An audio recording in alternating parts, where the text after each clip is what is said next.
Hello everyone, welcome back to the channel.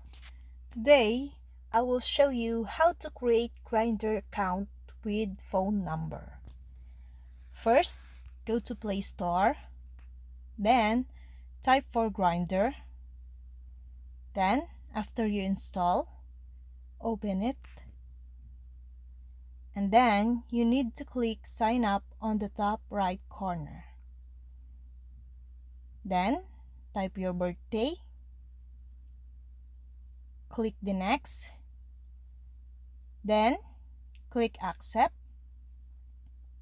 Then, click Next again and Accept again.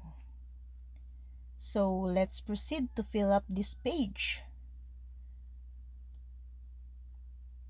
After you fill up this page, click Create Account.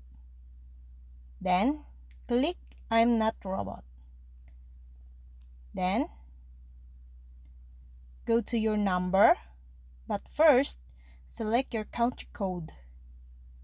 Then, type your phone number. Then, click Send Code.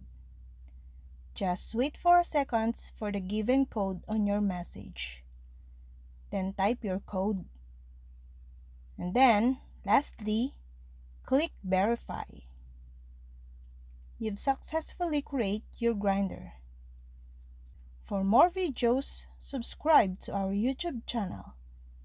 Thank you for watching. See you again.